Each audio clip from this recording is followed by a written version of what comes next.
ID, invité du dimanche, nous sommes de retour à Paris, nous étions à Cannes, où vient de se tenir le festival du film international panafricain. Une Congolaise était à l'honneur, Madame Claudia Aïdara Yoka, qui était la présidente du membre des jurys de ce festival. Nous avons réalisé une émission avec Claudia Aïdara Yoka sur la Croisette, la célébrissime Croisette, cette avenue qui a vu toutes les stars du monde arriver à Cannes. Je vous propose donc cet entretien. À côté se trouve également Marie-Alfred Goma des Dépêches de Brazzaville. Je disais, je vous propose cette longue interview, pour ne pas dire cette émission que nous avons réalisée sur ces lieux.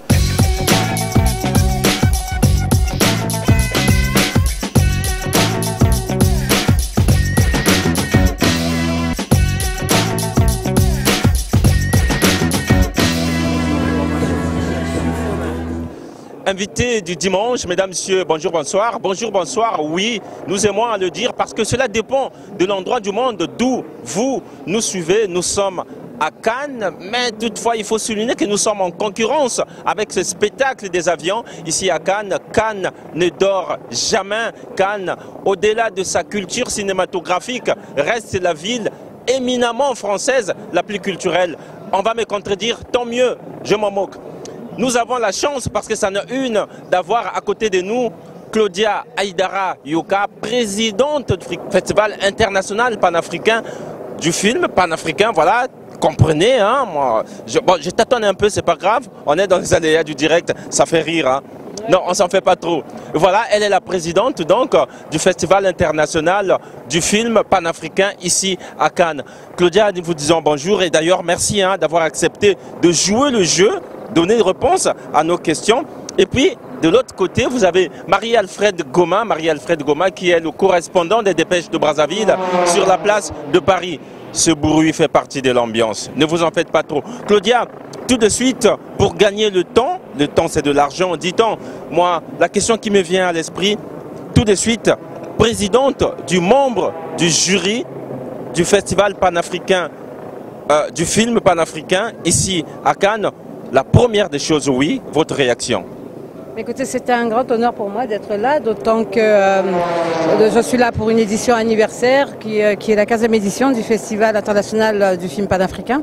Oui. Donc, et c'est vrai que, bon, comme vous l'avez dit, Cannes est quand même la ville du cinéma. Oui. Et je pense que c'est une très très belle vitrine pour le cinéma africain que d'être là aujourd'hui. Voilà. Okay. Okay. Vous avez 44 films au total à visionner. J'avoue que ce n'est pas facile, hein? Non, mais je vous avoue que pour faire ce travail-là, on est, Dieu merci, je ne suis pas toute seule. Et cette année, Basile a constitué une équipe absolument formidable avec de très très bons professionnels. Et c'est aussi réparti en catégories, donc ça va encore. On a encore une chance supplémentaire de gagner du temps et de prendre le temps aussi. Et donc pour ma catégorie, c'est à peu près la moitié parce que je suis aussi présidente de la section long métrage. Mais après, vous avez la section documentaire et la section court-métrage. Donc, vous voyez, ça va être, comme on dit, uniformément réparti. Et donc, il n'y aura pas de souci de ce point de vue-là. Alors, Claudia Aïdara, on va asseoir nos téléspectateurs. Essayez un peu de nous parler de la philosophie, s'il y en a une, du Festival international du film panafricain. La philosophie du Festival panafricain est probablement de son... non pas probablement, mais certainement de son initiateur, Basile Kangaebele, pardon, et tout simplement de réunir ce qui se fait de mieux dans le cinéma africain et de venir le présenter ici, dans la ville du cinéma, afin que chaque Cannois ou chaque touriste ou visiteur s'en imprègne et sache qu'il existe aussi ce cinéma-là et qu'il est fait de façon professionnelle et qu'il est fait pour avoir un retour aussi dans nos pays, dans nos États, afin qu'à un moment ou un autre, une vitrine nous soit donnée dans nos propres pays pour continuer à faire ce genre de film.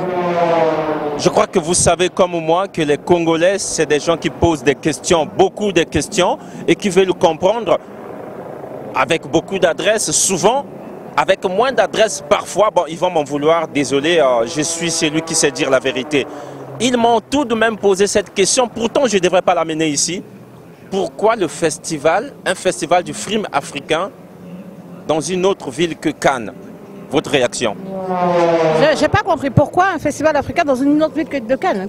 Ils auraient voulu, puisqu'on parle du film africain, ils auraient voulu que ce soit quelque part dans un pays africain. Oui, Mais pourquoi Cannes? Voilà. Mais ça, vous avez le FESPACO, vous avez Tazama aussi, qui est mon festival qui se tient dans mon propre pays, dont je suis très fière. Tazama, vous en parlerez avec Marie-Alfred Goma qui est là. Ah, d'accord. Oui. Donc, mais vous avez aussi le Festival Vue d'Afrique au Canada, à Montréal, qui est un festival de films africains. Vous avez Namur, vous avez, je sais pas, j'ai oublié d'en citer pas mal, mais le cinéma africain s'exprime dans énormément de villes sur le continent, mais aussi en Europe et en Amérique. Donc, il n'est pas parce qu'on parle de cinéma africain que le cinéma doit absolument se faire chez nous. Si ça avait été le cas, le cinéma africain serait mort depuis très longtemps, je peux vous le garantir.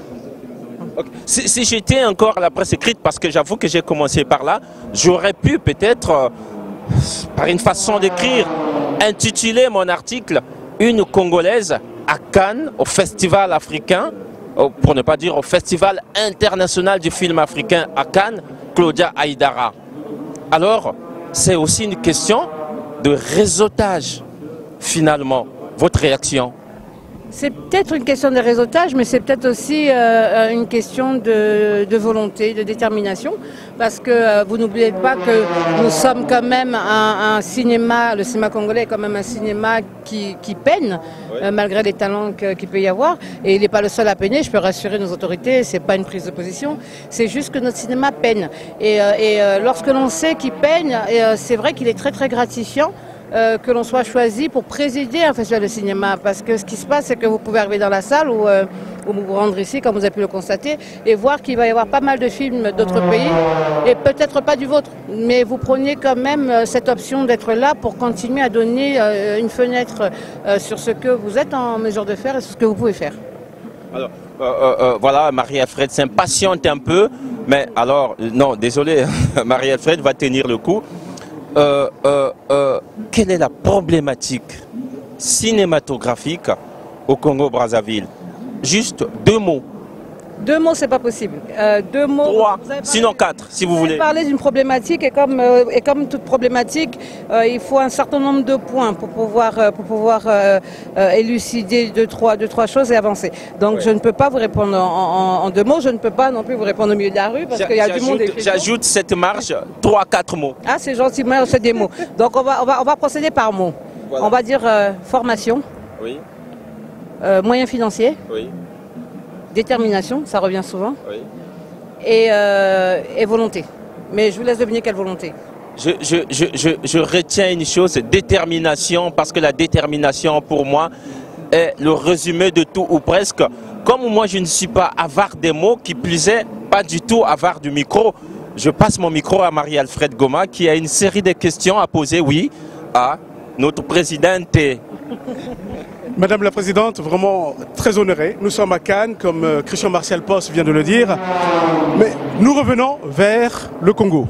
Le Congo, c'est Tazama.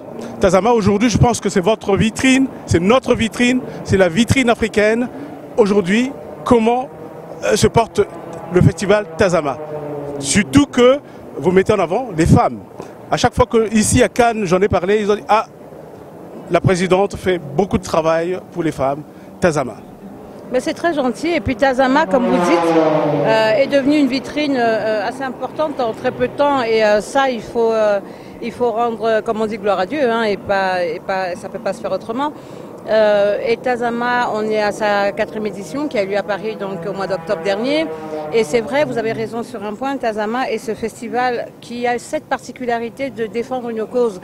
Donc c'est peut-être vrai que nous avons gagné énormément de terrain en 4 ans, mais c'est justement parce que nous avons pris un angle assez différent. Nous avons décidé de défendre une cause. Et ça, très peu de festivals l'ont fait. Et il paraît même qu'on a innové dans ce domaine-là. Et c'est peut-être ça qui nous porte aujourd'hui. Mais je pense que c'est aussi le fait que, comme vous l'avez dit, on s'adresse aux femmes, on parle aux femmes. Et je peux vous garantir que, et je crois que vous l'avez constaté ici chez Basile, lorsqu'il est monté sur scène à l'ouverture, a reprécisé qu'il était entouré d'énormément de femmes. Je ne sais pas si vous avez fait ce constat-là, vous avez vu ces dames qui arrivaient des États-Unis, de Boston, vous avez vu ces femmes africaines. Bon, il a cité au passage le travail que nous faisons, lui et moi, depuis quelques années. Les femmes, lorsqu'elles ont décidé de faire quelque chose, et c'est vraiment pas pour dire que, pas de comparaison, mais vraiment, lorsque les femmes se mettent à la tâche, il se passe énormément de choses. Et ça a été prouvé. Tazama, c'est une édition, la première entièrement menée par des femmes, la deuxième aussi. Et les hommes ont commencé à s'en mêler à partir de la 3e édition. Donc Tazama se porte bien. Et maintenant, Tazama aimerait rentrer à la maison parce qu'en fait, on compte faire une très belle 5e édition. Et tout à l'heure, je parlais à monsieur Martial Posse pour lui dire que je laissais aux gens le soin de deviner de quelle volonté je parle lorsque je dis que Tazama doit rentrer à la maison.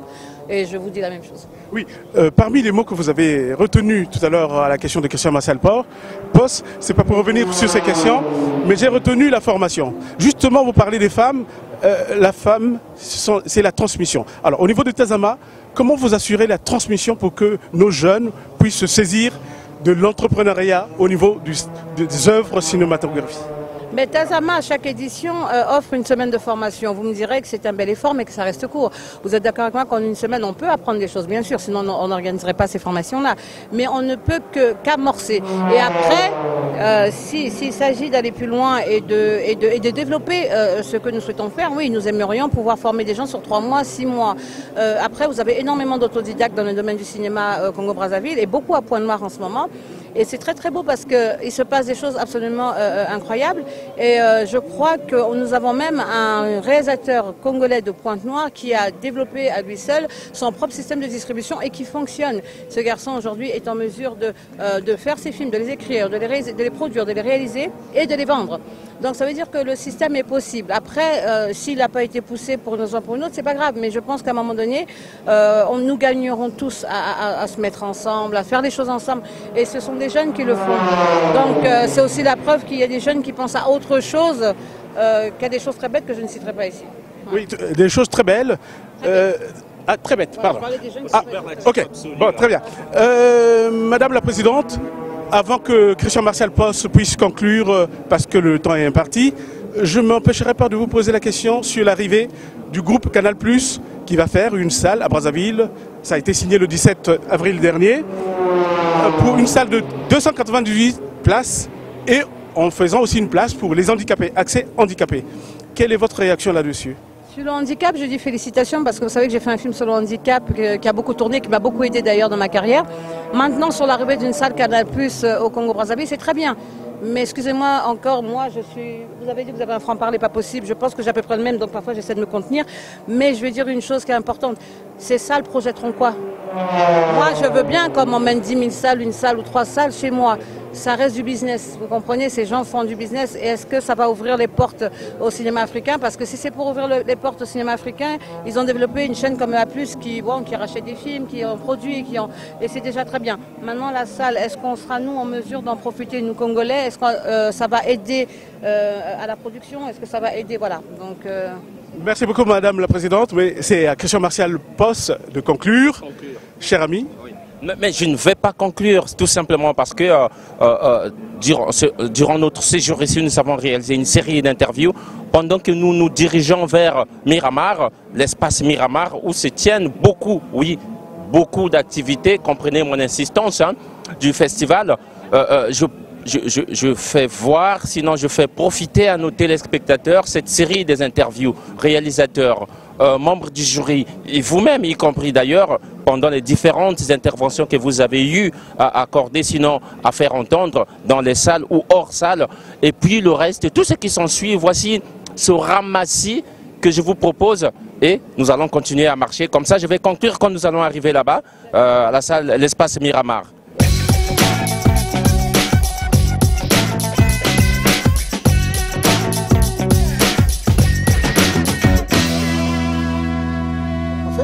Je pense que la vie est une œuvre de création et le panafricanisme lui-même a pour vocation, c'est un idéal de l'élévation de l'être.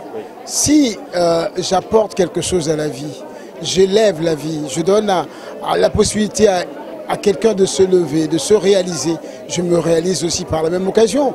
Donc ce qui veut dire par là que d'un côté nous sommes tous des créateurs, en fait nous sommes tous des dieux. Et être Dieu c'est de créer la vie en fait, à chaque instant de vie. Ça ne veut pas dire pour autant prétendre modifier évidemment le sort de l'humanité. Mais je pense que d'un côté la culture et l'éducation sont les clés. À partir du moment où on est cultivé, on a une éducation de base, on sait qui on est. L'autre n'est pas un danger. Donc c'est ce que je disais tout à l'heure, c'est que nous avons tous nos démons intérieurs, mais lorsque en fait finalement on sait que l'autre n'est pas un danger, que l'autre est une richesse en fait. Donc on n'a plus peur en fait. C'est la peur qui fait en sorte que finalement, lorsqu'on voit quelqu'un de blanc, quelqu'un de différent, ben, on a peur, on sursaute, parce qu'on n'a pas eu l'habitude de vivre avec cette personne-là. La réaction, elle est comme ça. C'est valable également lorsqu'on voit quelqu'un de noir, qui n'a pas l'habitude d'évoluer dans un cadre où effectivement c'est une population à majorité par exemple asiatique, du type européen, ainsi de suite. C'était des réactions qu'on pouvait avoir. Mais lorsqu'on se rencontre réellement, on échange, on voit les films, on se rend compte finalement l'humanité, ou tout simplement la vie n'est qu'une en fait, hein, et que les différences sont des richesses. L'autre est différent, oui, il réfléchit différemment que nous, mais c'est encore une fois de plus une possibilité de se confronter à l'autre, mais de façon à ce qu'on puisse justement se confronter, échanger et d'arriver à changer les choses, à s'enrichir mutuellement. Et le Festival international film panafricain, c'est ça aussi. Et Cannes est une ville de cinéma, c'est une ville de culture, c'est une ville dynamique aussi, c'est un village international. Et ça permet en fait au monde de se rencontrer. Et moi, étant un Cannois, pourquoi ne pas permettre justement aux Cannois aussi de rencontrer mon autre culture, ma culture d'origine, qui est celle-là, qui s'est enrichie avec d'autres cultures également. C'est aussi simple que ça, hein. Et je pense que si certains d'entre nous sont venus en France, vivre en France, alors que ces personnes-là avaient énormément d'autres opportunités ailleurs, c'est parce qu'il fait bon aussi vivre en France, parce que on a envie de changer, parce que je suis né Douala, je suis né africain, je suis né au Cameroun, je suis né panafricain, en même temps je suis né francophone aussi, donc j'ai rien demandé, ce sont mes histoires de vie. Et quand mes histoires de vie se conjuguent, c'est pour que je sois fort, que je sois épanoui. Donc c'est tout. Impulser la vie, hein, donner la vie à la vie. Alors déjà, Madame la Directrice, nous vous en remercions. Merci à vous donc de nous accorder cette interview. Voilà, on vous retrouve ici à ce festival international du film panafricain. La première des choses, c'est vous poser la question de savoir, êtes-vous content de retrouver votre compatriote à la tête des membres du jury? Merci Martial Pos. C'est vrai que ce soir nous sommes tous dans la belle salle Miramar de la mairie de Cannes pour assister à la 15e édition du Salon panafricain du cinéma. Et la grande surprise et l'honneur et le bonheur que nous Congolais avions ce soir, c'est que notre compatriote en la personne de Madame Claudia Aïdara Yoka est la présidente du jury. Sur 66 films africains en compétition, elle est la présidente des 4 rubriques du jury. C'est vraiment un travail énorme pour elle et nous la soutenons pour cela. Nous pensions voir ici les comédiens congolais et finalement ils ne sont pas là. Les comédiens congolais qui viennent de Brazzaville ne sont pas là parce qu'ils viendront au mois de mai pour le Grand Cannes, mais les Congolais de la diaspora sont là. Et demain ainsi que samedi, nous aurons le comédien, l'humoriste Phil Darus qui est programmé. Un mot, on peut dire que le cinéma congolais va bien. Oui, un mot, on va dire que le cinéma congolais va bien parce que nous n'avons pas besoin d'avoir des grandes salles ou des salles de cinéma pour faire du cinéma. Vous savez que ces 5 dernières années, les Congolais ont mis en place une cinquantaine de films, on va dire. Nous trouvons sur la place de Brazzaville un réalisateur qui a une série de 32 épisodes, par exemple. Nous avons un autre qui a une série de 7 épisodes de films. Ça, c'est vraiment à féliciter. Nous n'avons peut-être pas de grandes salles, mais le cinéma existe bel et bien à Brazzaville. Comment entrevoyez-vous déjà cet événement, rien que pour ce premier jour? C'est peut-être, je ne sais pas trop, on aurait dit qu'on est un peu trop pressé, mais pour cette présentation officielle, ça vous donne déjà une suite dans les idées, oui? Oui, cette sélection, en fait, nous avons pris le soin de venir assister à cette 15e édition parce que c'est cette édition qui donne le top pour le Grand Cannes. C'est une manière pour nous de voir comment va se placer le cinéma africain pour le Grand Cannes. Et quand je dis le cinéma africain, le Congo aussi fait partie de ces pays-là. Et ce soir, c'est une rencontre de la diaspora des différents pays africains. C'est vraiment l'Afrique qui parle d'une seule et même voix ce soir. C'est un rassemblement déjà de type panafricain, ce qui est très intéressant et pour la communauté. Surtout ici sur la Côte d'Azur, il y a une bonne communauté africaine. et pour l'ambiance qui arrive, pour l'engagement pour le cinéma africain. C'est très très intéressant et puis j'attends ça avec impatience. J'ai pris donc mon pass pour les 4 jours et j'espère assister à au moins une dizaine parce que 66 films seront présentés et j'espère en voir un maximum possible parce que c'est important. Vous êtes une femme et cette édition, la 15e, a pour présidente une dame également, une réaction c'est pas une sorte de complicité des dames, sinon je veux savoir quelle est votre réaction à propos. Alors moi c'est tout simplement pour notre communauté parce qu'il faut dire que bon, l'Afrique a ses difficultés que tout le monde connaît et là on est en train de grandir et de prendre la place qui est la nôtre et donc c'est intéressant effectivement de participer à ce genre d'événement qui n'est pas rien, c'est quand même la 15e. Malheureusement c'est que mon 2e passage et vous pouvez être sûr que toutes les autres futures j'y serai parce que c'est important pour la communauté et en tant que femme évidemment on a une place qui est aussi importante. Nous sommes mamans, nous sommes patrons, nous représentons beaucoup pour notre communauté. Vous savez quelle est la place que la femme occupe chez nous en Afrique et dans la diaspora. Donc ma place est ici aujourd'hui et demain et jusqu'à dimanche déjà pour ce festival. Et de manière générale, tous les jours, on est central. Le Festival international du film panafricain, c'est aussi un combat. Quel sens donner à ce terme présentement? Alors, les donner à ce terme, selon moi, c'est de réintroduire ce qui est d'abord de la minorité, des minorités majeures au sein de la salle, au sein de la projection et au sein du métier même.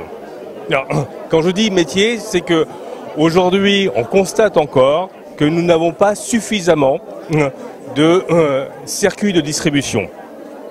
Donc, un des points forts du festival du film panafricain est d'abord de nous permettre d'avoir une vitrine qui permet de revoir les films dans un public élargi et ça fait beaucoup de bien. La deuxième chose qui est beaucoup plus personnelle me concernant, c'est que je vois beaucoup de mes collègues, dont certains que je retrouve parfois après 10 ans, d'autres après 20 ans, d'autres avec qui j'ai été étudiant.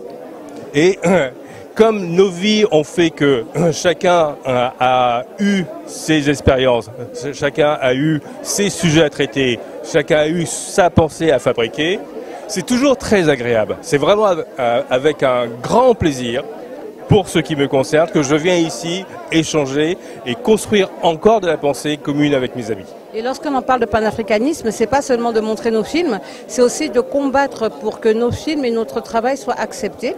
Et le choix, je pense, d'une ville comme Cannes pour Basile n'est pas un choix anodin, c'est vraiment pour imposer notre cinéma à côté de ce festival que l'on estime être comme le plus grand.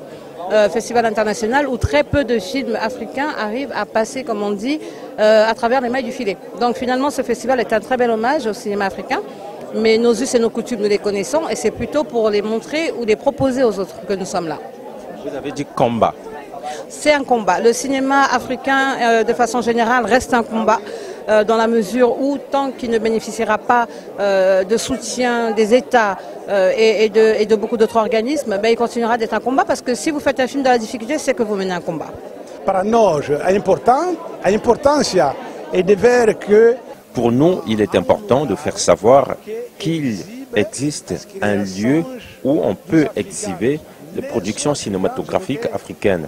C'est une vision universelle, un discours universel, bref, un espace où la présence africaine se fait place, quand bien même ici à Cannes.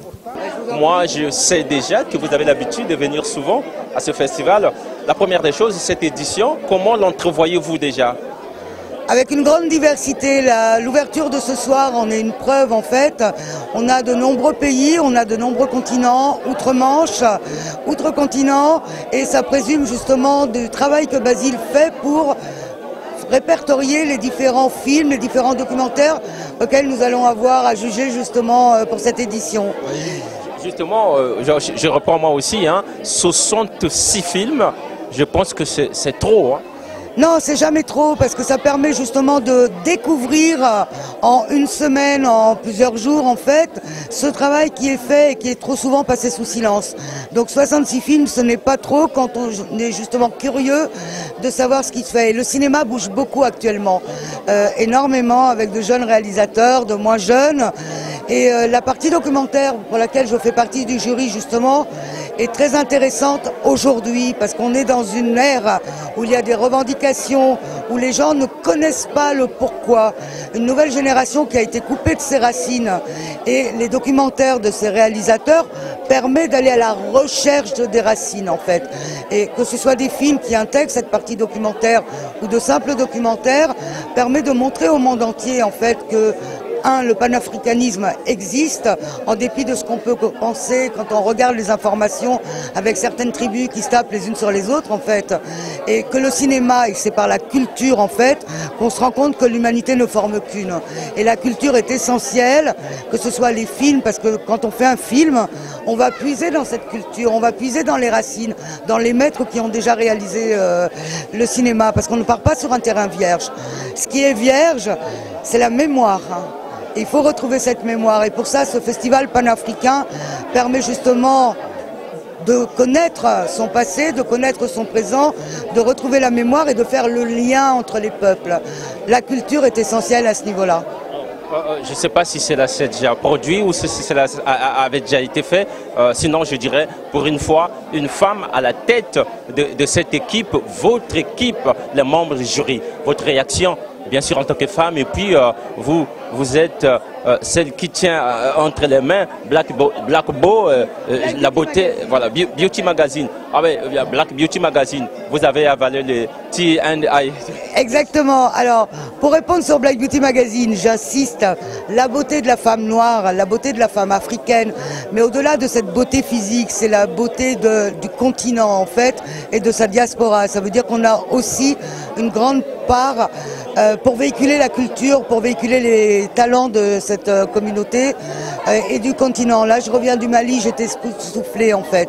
Il y a un passé, il y a une culture, il y a une richesse. On ne nous dit pas ça, nous, en Occident. On nous dit le Mali, c'est ça, c'est ça, c'est ça. C'est les conflits, c'est l'ONU. Non, la beauté, avant tout, c'est la beauté de la culture. Et pour être fier de sa beauté physique, il faut être fier de ses racines et de ce que l'on est. Et c'est pour ça que Black Beauty, je tiens à préciser que ce n'est pas uniquement la beauté physique. En tout cas, nous vous disons merci, mais je ne vous lâche pas sans vous poser cette dernière question. Oui. En tant que femme. Alors effectivement, c'est un grand honneur d'avoir Claudia à la tête de ce jury de long métrage. C'est pas étonnant pour moi qui suis effectivement dans le parcours du cinéma. Aujourd'hui, il y a une émulation de scénaristes féminines, de réalisatrices féminines, les actrices il y en a toujours eu, qui justement ont le courage aujourd'hui de rentrer dans ce monde qui est très masculin, mais qui le font, je crois aussi déjà pour leurs enfants. Parce qu'on sait tous que la transmission se fait aussi beaucoup par la femme. Et c'est une grande fierté d'avoir Claudia, qui vient du Congo, à la tête de ce festival. Merci, mais je ne m'empêche de revenir à cette non-question qui en était déjà une presque posée. J'ai plus d'une fois entendu ici le mot combat avec ce festival. Alors, c'est quoi finalement? Essayez un peu d'être clair, simple et plus ouvert avec nous. Comment vous définissez ce combat? Le festival est un combat, Black Beauty Magazine est un combat. Ça veut dire que sur le territoire de l'Occident, le cinéma noir, le cinéma d'Afrique avec des Africains n'est pas connu, n'est pas reconnu et ils ne souhaitent pas le reconnaître sauf avec certains instituts, avec certains organismes qui vont soi-disant aider ce cinéma et qui vont mettre une mainmise sur le cinéma en redemandant de refaire des scénarios comme ça leur convient. Donc le cinéma ici, et Basile dit qu'il n'a aucune subvention, mais c'est le gage de sa liberté. C'est le gage d'aller chercher des films qui ne correspondent pas aux critères de ce que l'on veut bien nous faire passer sur le continent, sur le cinéma d'Afrique, sur les Africains. Donc ça c'est essentiel, ce combat-là on le mène tous ensemble, la liberté, l'autonomie et montrer que les talents existent et qu'ils n'ont pas besoin de l'aide. On a toujours besoin de l'aide de son frère, mais tout dépend dans quelle façon elle dispenser cette aide-là. Parce que ce festival du cinéma panafricain a 15 ans d'âge et ça se fête. Et nous sommes vraiment ravis de pouvoir contribuer à pérenniser des manifestations telles que la vôtre. Ensuite, chose importante, c'est que Cannes n'est pas simplement une ville du cinéma au moment du festival, à savoir tous les mois de mai, mais Cannes a décidé délibérément de soutenir le cinéma sur toutes ses formes tout au long de l'année. Et là, pour nous, c'est très important que les Cannois et les visiteurs de passage puissent se rendre au cinéma ici à Cannes tout au long de l'année. Et c'est le pari que nous avons fait en développant un nombre conséquent de salles, en soutenant un nombre important d'associations. Cannes est l'une des villes de France où sont présentes le plus grand nombre d'associations spécialisées dans le cinéma, avec en particulier la plus grande de ces associations qui est Cannes Cinéma. Et nous tenons aussi à faire en sorte que les Cannois puissent avoir une diversité, comme je l'ai souligné, dans les choix qui leur sont proposés.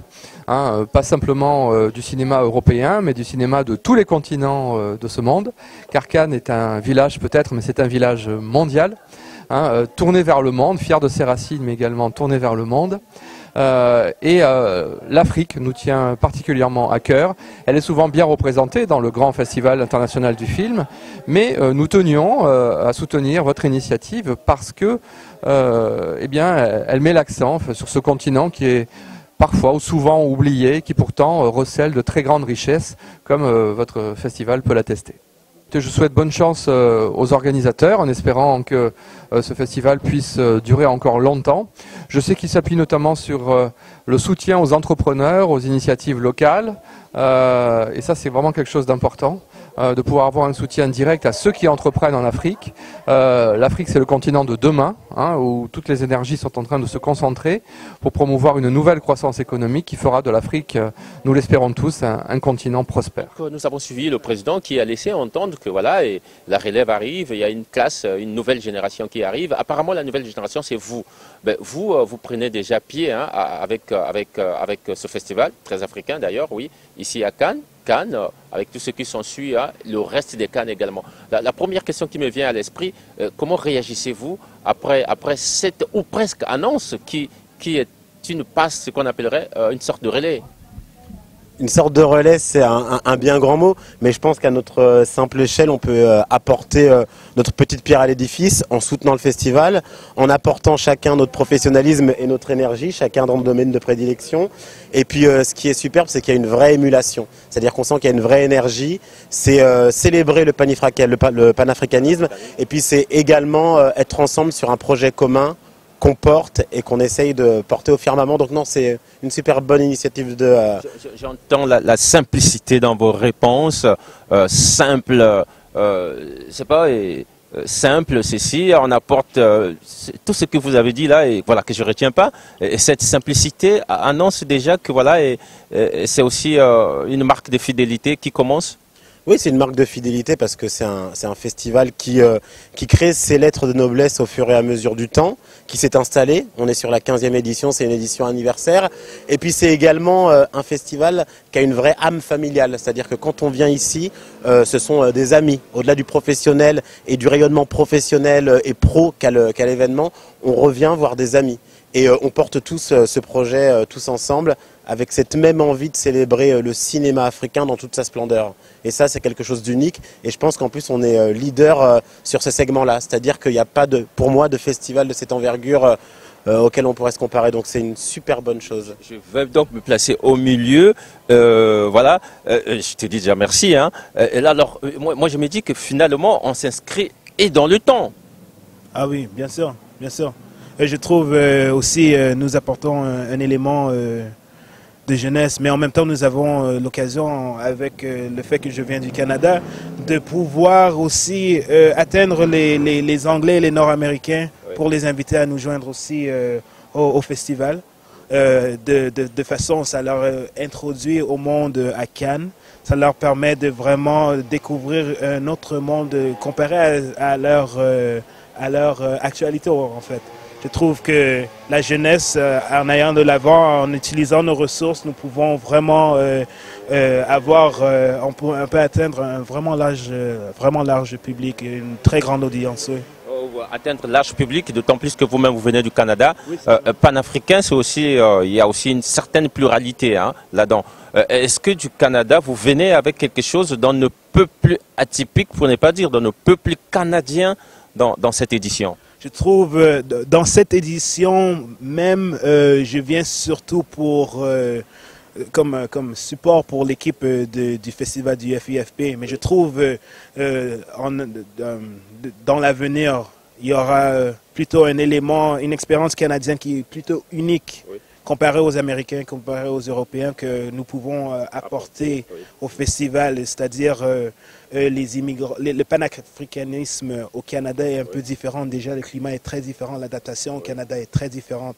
Et le bilinguisme est très différent là-bas aussi. Et il faut apprendre l'anglais, il faut apprendre le français là-bas. Et il y a plein de gens créatifs qui peuvent contribuer au festival d'ici les prochaines années, c'est sûr et certain. Oui. Oui, avec vous, je pense qu'on... You can translate for me? Oui, bien sûr. Et donc, vous venez de Londres. Vous apportez exactement quoi? So, you came from London. Yes. What are you bringing exactly to the festival? What am I bringing? Yes. I'm bringing artwork. I'm going to be exhibiting throughout the week. I got some pieces that are all inspired by, obviously, Africa, Pan-Africanism, and yeah, bring some work. Quel est l'écho de ce festival de l'autre côté de Londres? So what is like the cost, the effect of this festival from the other side, from London? It's a really positive, it's a really positive like stand that it's making. So to be able to come to exhibit at something, especially abroad, where I can bring my work, and we're seeing a really great representation of Africa and things that have spurred from that, very different generations as well. I think it's going to have a real good effect going back and be able to show that. Au-delà de ce que vous apportez, qu'est-ce que vous gagnez? So, from what you're bringing, what do you gain from what you're bringing to the festival?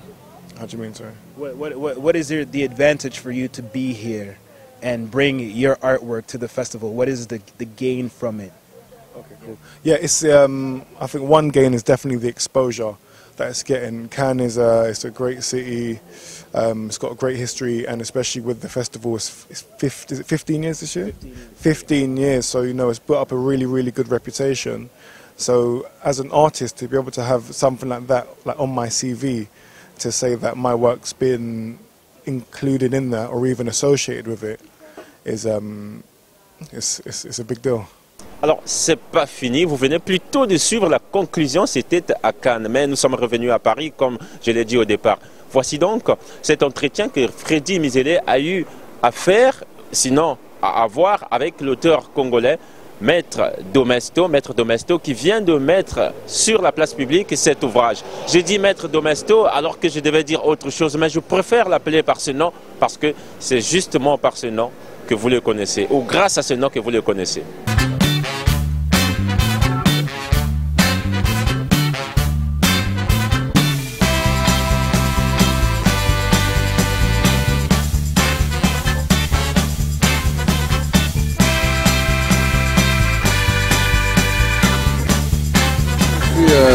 Maître Paul Lindongo, juriste et docteur en sciences de gestion de l'Université internationale de Dakar.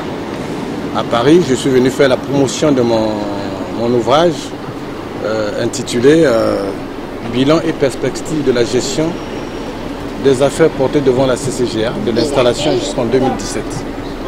Voilà à peu près comment je me présente. Donc je suis le greffier en chef de la Cour commune de justice de l'arbitrage de l'OADA dans le siège à Abidjan. C'est un livre à caractère didactique, c'est-à-dire un livre destiné à tous les professionnels de droit. Il s'agit des magistrats, des avocats, des notaires, des huissiers, des greffiers, des opérateurs économiques, de tous les étudiants en droit, ceux qui préparent leur doctorat, leur thèse dans tous les domaines du droit. Et surtout en matière de la connaissance de l'épisthème même de la CCGA, de la Cour commune de justice d'arbitrage. Donc c'est un livre destiné à tous les professionnels de droit. La problématique c'est quoi? Vous savez que la Cour commune de justice et d'arbitrage, qui est une institution des 17 États pays membres de l'Afrique, des 17 États membres de l'Afrique, membres de l'OADA, c'est-à-dire les pays qui parlent le français, l'anglais, l'espagnol et le portugais au sud du Sahara, ont donc signé un traité qui s'appelle le traité relatif aux droits des affaires, donc pour l'organisation pour la mondialisation en Afrique du droit des affaires. Et la Cour est une institution au-dessus de toutes les institutions judiciaires suprêmes des États.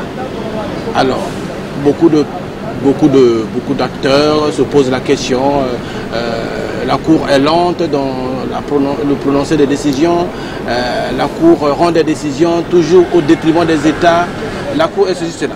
Donc ce livre présente même la vraie face de la Cour.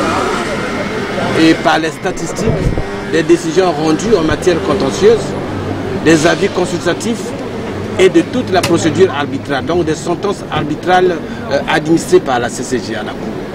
Ce livre aussi fait état du traitement des affaires par la CCJ. On parle de lenteur et là ça démontre que la Cour n'est pas une juridiction lente. Voilà à peu près la problématique. Et ensuite, ce livre a un autre aspect. L'aspect de ce livre, c'est présenter aux professionnels de droit, notamment aux avocats, les différents modèles de requêtes de saisine directe et indirecte au niveau de la CCJA, que ce soit la saisine en matière de révision, de recours en révision, des saisines directes et indirectes. Voilà à peu près la physionomie de cet ouvrage. En tout cas, beaucoup de choses interpellent le lecteur. Premièrement, la connaissance même de la Cour, ce que j'ai appelé tout à l'heure l'épistème même de la Cour. Deuxièmement, ce livre permet au lecteur d'avoir une idée sur l'évolution de la Cour depuis son installation jusqu'en 2017. Ce livre permet de mettre à la disposition des chercheurs les états ou les statistiques des décisions rendues par la Cour dans toutes les matières, comme je l'ai dit. Ce livre permet au lecteur d'avoir une grande visibilité sur le fonctionnement, l'organisation et même comment devenir membre de la Cour, comment devenir un personnel de la Cour. Donc c'est un livre qui fait à peu près l'anamnèse des problèmes que connaissent les juridictions suprêmes de nos États et dont les attributions ont été confiées en matière de droit commercial, en matière des affaires, à la Cour commune de justice d'arbitrage. Bon, le titre si on a intitulé le livre de cette manière, c'est pour que directement le lecteur puisse par ce titre découvrir ce qu'il y a à l'intérieur. Ce titre, comme je vous ai dit, il ne parle pas du droit des affaires en général, il parle de la procédure, des procédures au niveau de la CCJA. Et ce titre permet au lecteur aussi d'avoir ce qu'il cherche. Par exemple, dans ce livre, vous allez trouver, ce livre fait taire le bruit selon lequel la Cour est partiale, surtout pour les parties qui la contactent au détriment des États.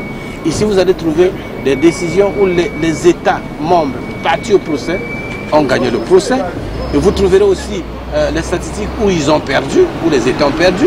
Vous trouverez les statistiques par État, combien de décisions ont été frappées, censurées au niveau de la CCJA, au niveau de la Cour, combien de décisions en provenance des États ont été annulées, ont été rejetées. Ça permet aussi, c'est un instrument de performance au niveau des juridictions nationales, des décisions qui sont censurées à la Cour ou qui remontent vers la Cour. Donc c'est vraiment un livre, vous savez, lorsqu'il est sorti, il est déjà presque pris par beaucoup de professionnels, des avocats, que ce soit du Bénin, du Togo, de la RDC et du Cameroun. Bon, j'aimerais dire au public, comme on dit en français, la charité bien ordonnée commence par soi-même. D'abord au public congolais, que ce livre est disponible au niveau de Brazzaville, auprès du cabinet de maître Bidier, Jean Didier, qui est huissier de justice, commissaire priseur, qui est le président de la chambre des huissiers de Brazzaville. Maintenant, en France ici, pour les étudiants africains ou les étudiants congolais qui sont en France, et qu'ils veulent avoir des informations sur ce livre et peut-être acheter ce livre, il se trouve auprès de ma fille. Bon, maintenant les non-dits, je n'ai peut-être pas parlé sur la procédure auprès des avocats. Ils ont dans ce livre tout ce qu'il y a comme modèle de requête et de mémoire en réplique, en réponse ou en duplique. Ils peuvent s'y référer pour leurs procédures, pour leurs affaires. Voilà ce que je peux dire.